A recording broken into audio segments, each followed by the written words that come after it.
Hasil drawing menempatkan Indonesia tidak satu grup dengan Brasil maupun Argentina yang bisa menjadi langganan juara.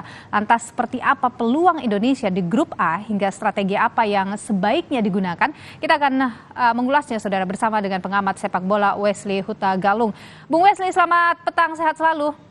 Selamat petang Mbak Nilu. Ya, jadi Bung Wesley, kalau Anda melihat peluang Indonesia untuk lolos di grup A ini bagaimana? Ya, saya sejak awal ketika Indonesia ditunjuk jadi tuan rumah itu berharap kita semua tidak terlalu fokus pada undian. Karena kalau kita menghindari lawan A, lawan B, ya mending nggak usah ikut turnamen. Dan kalau kita katakan, wah kita terhindar dari grup maut gitu ya, kita berhadapan dengan Ekuador.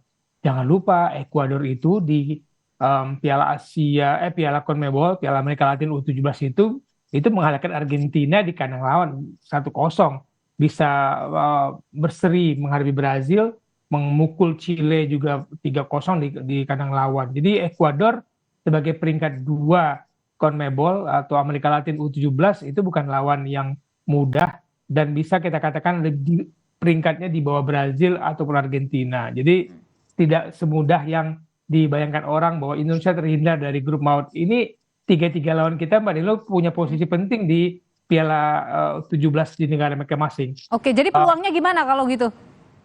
Saya pikir peluang kita itu masih tetap ada selama bola kita katakan bundar, kita bermain dengan keyakinan, kita punya strategi yang siap, meskipun saya benar-benar berharap waktu yang tersisa itu dilakukan oleh Coach Bima untuk persiapan tactical game, karena kalau masih melakukan seleksi di Jerman, katanya kan akan ada lagi 2 pemain diaspora akan melakukan seleksi lagi di situ. Kapan akan terbentuk tim inti untuk bersiap menghadapi 3 lawan, minimal 3 lawan dulu deh. Kan ini lawan yang berbeda karakter, dari Amerika Latin, dari CONCACAF, dan dari Afrika. Itu berbeda-beda karakter gaya bermainnya. Oke, yang paling perlu diwaspadai dari 3 calon lawannya itu yang mana? Saya ingin sekali mengatakan mungkin Panama yang paling kualitasnya paling rendah dibandingkan Ekuador maupun Maroko. Tapi kalau mereka masuk semifinalis CONCACAF U17, ya pernah di kualifikasi pernah bermain seri melawan Meksiko, meskipun kemudian kalah lawan Meksiko di semifinal dan Meksiko juara. Tapi tim ini nggak bisa dianggap enteng karena semua lawan kita Mbak Nilu itu ikut kualifikasi dan tampil di putaran final U17 di negara mereka, di kualifikasi zona mereka. Kita kan nggak lolos untuk masuk Piala Asia U17. Kita nggak berkompetisi untuk mendapatkan tiket ke Piala Dunia ini. Jadi harusnya kita butuh waktu lebih panjang dalam mempersiapkan tim ini. Jadi yang paling perlu untuk dipersiapkan apa? Dari sisi apanya ini?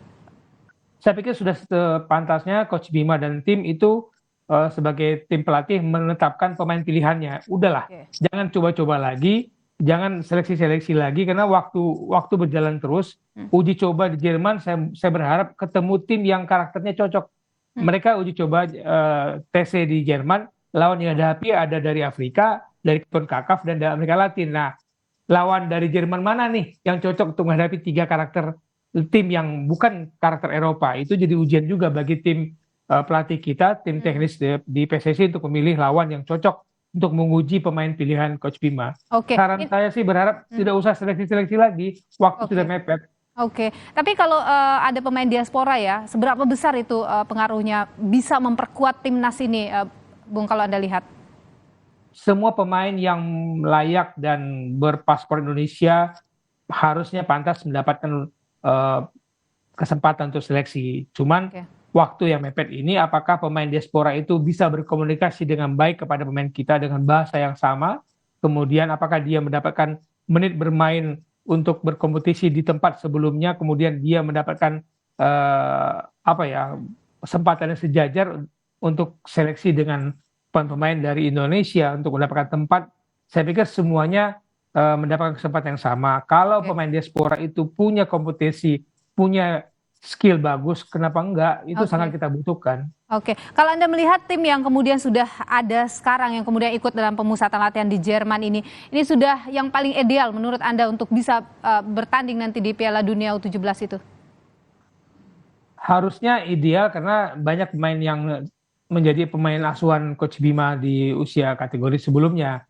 Lalu seleksi-seleksi juga selalu diikuti Coach Bima. Jadi kalau dikatakan pemain ini bukan nggak cocok, pemain ini tidak pantas, ya saya pikir tidak ada bahasa itu karena yang milih Coach Bima, ada Coach Indra Safri dan tim scouting, dan itu hasil kesepakatan oleh tim pelatih. Jadi inilah tim terbaik yang saat ini yang kita miliki lewat proses yang kita punya. Karena proses yang kita bentuk bukan hasil seleksi kompetisi, tapi scouting, hasil seleksi individu-individu. Oke, dan terakhir singkat saja, apa yang paling penting perlu diingat oleh Coach Bima ini? Saya pikir soal kepercayaan diri, karena pemain kita masih muda, gampang sekali goyah kepercayaan dirinya. Jadi yakin bahwa mereka punya kemampuan, mereka tidak kalah dari pemain muda di Oke, negara manapun. Yakinlah bahwa mereka punya kesempatan untuk mengharumkan bangsa. Jadi semua persiapan sudah dilakukan, apalagi selain mental yang harus maju duluan, dan itu baik. diikuti dengan skill nantinya. Baik, mental yang kuat yang harus diperlukan. Terima kasih Bung Wesley Hutagalung, pengamat sepak bola atas pandangan Anda di Kompas Petang. Sehat selalu. Sama-sama.